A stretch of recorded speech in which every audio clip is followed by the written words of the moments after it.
मतलब लाने के लिए सबसे बड़ा योगदान दिया। इतिहास कहानियां तो स्वतंत्रता सेनानियों की गाएगा, सबकी गाएगा, लेकिन बर्बादियों की दास्तान जिन लोगों ने की हिंदुस्तान की, उनके नाम भी प्रमुखता के साथ छापे जाएंगे। लंका, श्रीलंका।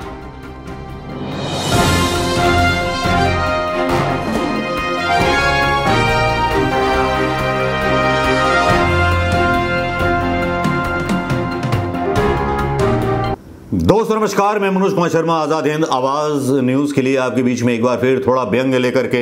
अगर जॉनी बकड़ साहब आज होते तो क्या कहते? मियां मोदी जो है आपने अर्थव्यवस्था को, इज्जत को गिरा दिया। आपको ये भी शर्म नहीं आई कि रुपए की इज्जत गिर गई? आप ही कहते थे कि रुपया जिस तरह से गिर रहा है उस तरह से देश की इज्जत गिर रही है। कुछ इस तरह से जॉनी बकड़ साहब बोलते। और मतलब जो था राजकुमार साहब अगर होते तो इस तरह से बोलते, जॉनी मोदी कभी तुम ही कहा करते थे कि इज्जत गिर गई हमारे देश की, मान मर्यादा गिर गई हमारे देश की, क्योंकि रुपया गिर गया। बड़े बड़े जो थे आज तक पर बड़े बड़े मतलब वो चलाए जाते थे, विज्ञापन चलाए जाते थे, उसके पीछे दौड़ते हुए प्रधानमंत्री उस समय के मनमोहन सिंह रुपए को रोक रहे हैं, वो रोक रहे हैं, लेकिन इस तरह के कार्टून आज तक के चैनल पर अब दिखाई नहीं देते। अब इसी बात को लेकर के कैस्टो मुखर्जी भी याद आते हैं, ओ माय गॉड अर्थव्यवस्था गिर गई। डिफरेंट तरीके हो सकते हैं आलोचना करने के, लेकिन थोड़ा व्यंग्य साथ में हो जाए, थोड़ा हंस भी लें अपने देश की बर्बादी पर, क्योंकि रोना मना है। अगर आप रोएंगे तो देशद्रोही कहे जाएंगे, सवाल पूछेंगे तो देशद्रोही कहे जाएंगे।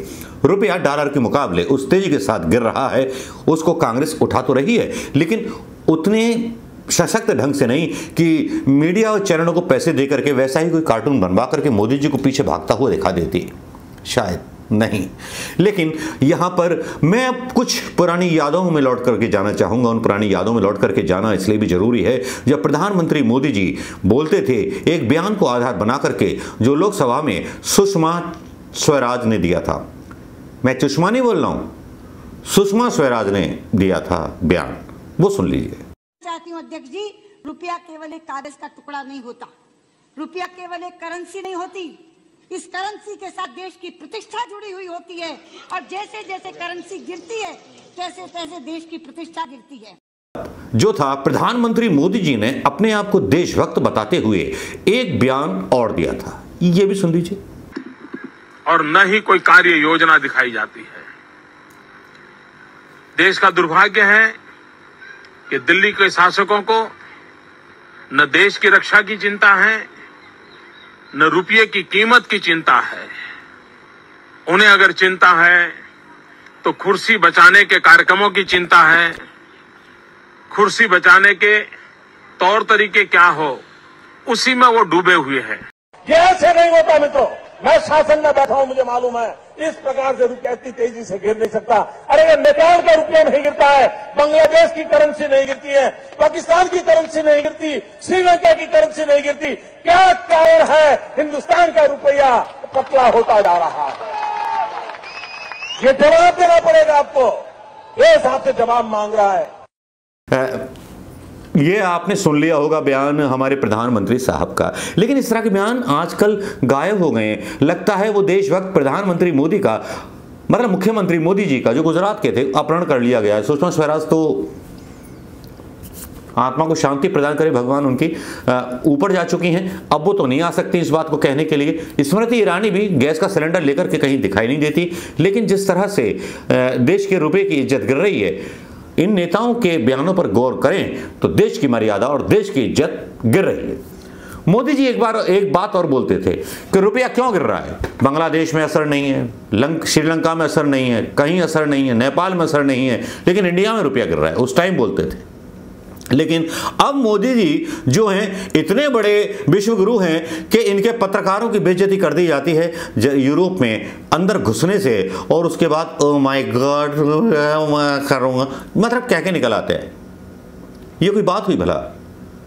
लेकिन दोस्तों अगर इन आंकड़ों पर गौर करें, इन घटनाओं पर गौर करें जो आज चल रहा है, लगता है कि ये मीडिया भी उतना बड़ा गुनाहगार है जिसने इस देश की सत्ता के लिए रास्ता साफ किया था प्रधानमंत्री मोदी का। उस समय मुद्दा हुआ करता था डॉलर के गिरने का, पेट्रोल की महंगाई का, डीजल की महंगाई का, गैस सिलेंडर की महंगाई का। लेकिन आज जब ये सब चीज़ें बढ़ चुकी हैं, इंतहा पार कर गई हैं अपनी हर चीज़ की, तब ये गोदी मीडिया बहस किस पर चला रहा है? बुलडोजर पर, शाहीन बाग पर। मुद्दे जो है नहीं वो पैदा किए जा रहे हैं ज्ञान वापी मस्जिद पर। भैया ज्ञान वापी मस्जिद क्या महंगाई कम करा देगी, या शाहीन बाग का अतिक्रमण महंगाई कम करा देगा? लेकिन एक भक्तों के बारे में एक व्यंग्यकार ने खूब सही कहा है, जो मूर्ख होता है बिल्कुल वो इस सरकार का अंधभक्त होता है। मार्कंडे काटजू ने तो यहाँ तक बोल दिया कि भारतीय जनता पार्टी एक पार्टी नहीं, गुंडों का एक ऐसा समूह है जो अराजकता फैलाने में विश्वास रखता है। आपके सामने मैं उदाहरण दे सकता हूँ, भक्तों को भी उदाहरण दे सकता हूँ, सरकार को भी उदाहरण दे सकता हूँ। अमित शाह की सरकार बंगाल में नहीं होती तो इनकी पार्टी वहाँ जाकर के उत्पात मचाती है। जहाँ इनकी सरकारें होती हैं वहाँ मुसलमानों के खिलाफ और पाकिस्तान के खिलाफ एजेंडा चलाया जाता है, ये कह करके कि मुसलमानों को पाकिस्तान भेजो। लेकिन विडंबना ये होती है कि जो हिंदू, पाकिस्तानी हिंदू भारत की नागरिकता मांगने आते हैं उन्हें वापस कर दिया जाता है। सैकड़ों पाकिस्तानी हिंदू वापस लौट गए। प्रेस रिव्यू बीबीसी की रिपोर्ट में बताया गया है 9 मई की कि भारत की नागरिकता पाने के मकसद से राजस्थान में रह रहे करीब 800 पाकिस्तानी हिंदू साल 2021 के आसपास अपने देशों में लौट चुके हैं।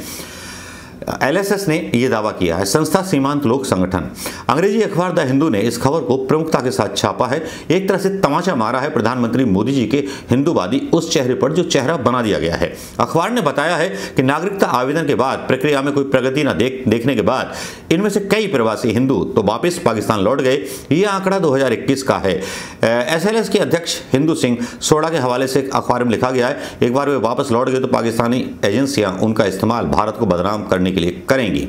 उन्हें मीडिया के सामने लाया जाएगा, यह बयान देने पर मजबूर किया जाएगा कि भारत में उनके साथ बुरा बर्ताव हुआ। अब प्रधानमंत्री मोदी जी को फिक्र इन हिंदुओं की नहीं है। प्रधानमंत्री मोदी जी को किसी भी बात से लेना देना नहीं है। उन्हें कर्ज चुकाना है, और कर्ज किसका चुकाना है आप जानते ही हैं, उसका नाम लेने की जरूरत नहीं है। सरकारी संस्थाओं को गिरवी रख दिया गया है। हिंदुओं से उनको कोई लेना देना नहीं है। हनुमान चालीसा सड़कों पर पढ़ा जाए शास्त्रों की परंपरा के विरोध में, उसका लेना देना है। नवनीत राणा मुंबई के अंदर ड्रामा करवाया जाए एक मॉडल से, ये मॉडल रही हैं नवनीत राणा, इनकी हिस्ट्री भी अगर खोली जाएगी तो बहुत कर्री वाली निकलेगी। ये भी हम देखते हैं। मुनव्वर राणा को जिसको गिरफ्तार किया गया और कंगना राणावत जिसने मुनव्वर राणा के खिलाफ बोला था, उनको गले मिलते हुए की तस्वीरें यहाँ आमतौर पर सोशल मीडिया पर देखी जाती है। लेकिन ये सारे देशभक्त कॉमेडियन, देशभक्त कंगना राणावत एक बार भी सवाल नहीं करती। यहां अमिताभ बच्चन का एक बयान आता है, एक बोलने से 100 चुप अच्छा। वैसे कभी अमिताभ बच्चन बोलते थे कि पेट्रोल भरवा के क्या करूंगा, बस थोड़े से छींटे मार दीजिए, अपनी कार को चलाना है। ये वो लोग हैं जिनका इतिहास में या आज के वर्तमान युग में नाम लिखा जाएगा, गोदी मीडिया का भी और सबका, जिन्होंने इस देश की बर्बादी को मतलब लाने के लिए सबसे बड़ा योगदान दिया। इतिहास कहानियां तो स्वतंत्रता सेनानियों की गाएगा, सबकी गाएगा, लेकिन बर्बादियों की दास्तान जिन लोगों ने की हिंदुस्तान की, उनके नाम भी प्रमुखता के साथ छापे जाएंगे। लंका, श्रीलंका बर्बाद हो गया। सिंहरत्ने जो थे वहाँ के एक राष्ट्राध्यक्ष बने थे, वो इस्तीफा देकर के भाग गए, क्योंकि वो उन्होंने मतलब वही एक धर्मवादी विशेषता को वहां फैलाया था। लेकिन सवाल ये उठता है कि 2014 में अगर देश की मर्यादा और देश का कद गिर रहा था रुपए और डॉलर से, तो आज इस पर प्रधानमंत्री मोदी से गूंगा मीडिया सवाल क्यों नहीं करता? तब था, अब नहीं था। हिंदुओं की बात तब थी, अब नहीं है। तो फिर क्या है? सच क्या है? कोई तो बता दे। सानी सेठ, आज मैं तुम्हारा इधर ही इंतजार कर रहा था, देखना चाहता था कि तुम सही हो कि नहीं। अरे क्या बोला? नमस्कार, जय हिंद दोस्तों।